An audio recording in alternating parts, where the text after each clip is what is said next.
सफलता नहीं दिलाता है। कृष्ण इस बात को अच्छी तरह जानते हैं कि इसको किसी तरह ठोक बजा के युद्ध में अवतरित भी कर दिया तो भी यह पूरे मन से नहीं लड़ेगा और हार जाएगा। कृष्ण ने अर्जुन के सभी मार्ग बंद कर दिए जो क्षत्रिय धर्म के अलावा जाते थे। उन्होंने विभिन्न तर्क देकर, सूत्रों के माध्यम से, गीत गाकर, गीता के रूप में अर्जुन को समझा है कि ये विभिन्न मार्ग जो तेरे विचार में आ रहे हैं वो तेरे करने योग्य नहीं है, क्योंकि तेरा शरीर वैसा नहीं बना है, मन नहीं बनी है, आत्मा नहीं बनी, वह क्षत्रिय धर्म का पालन करने के लिए ही बनी है। इसलिए विभिन्न मार्गों को छोड़कर तू मेरी शरण में आ जा। सर्वधर्मान परित्यज्य मामेकम शरणम व्रज। इसलिए कृष्ण अंत में कहते हैं कि विभिन्न दिशाओं में दौड़ने वाली तेरी बुद्धि को एक आसरा चाहिए और वह है क्षत्रिय धर्म।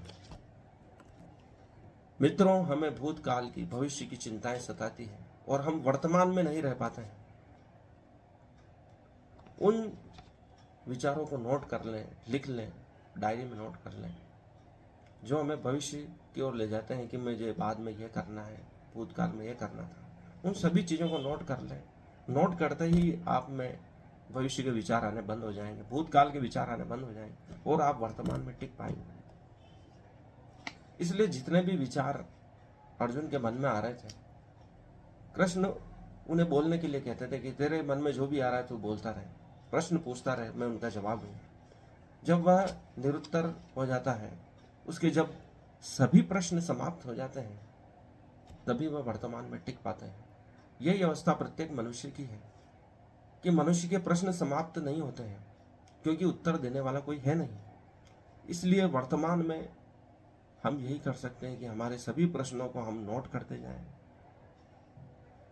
नियति उनका एक न एक दिन उत्तर अवश्य देंगे, लेकिन नोट करने से यह निश्चित हो जाता है कि हमारे ये प्रश्न बाकी हैं और प्रश्न लिखते ही उनका समाधान भी हो जाता है। कृष्ण यही अर्जुन के सामने कर रहे हैं कि उसके जितने भी प्रश्न हैं उनका समाधान प्रस्तुत कर रहे हैं। चौथे अध्याय का 11वां श्लोक, ये यथा माम प्रपद्यन्ते तातस्थैव भजाम्यहम् मम वर्तमान उन्नतन्ते मनुष्या पार्थ सर्वशः। अर्थात जिस भाव से सारे लोग मेरी शरण ग्रहण करते हैं उसी के अनुरूप मैं उन्हें फल देता हूँ। हे पार्थ, प्रत्येक व्यक्ति सभी प्रकार से मेरे पद का अनुगमन करता है। प्रत्येक व्यक्ति सभी प्रकार से परमात्मा के ही पथ का अनुगमन करता है, अर्थात वह परमात्मा के मार्ग पर ही चल रहा है। कृष्ण इसमें स्पष्ट कर देते हैं कि जिस भाव से लोग मेरी शरण में आते हैं वैसे ही फल पाते हैं, अर्थात जिस रूप में मुझे देखना चाहते हैं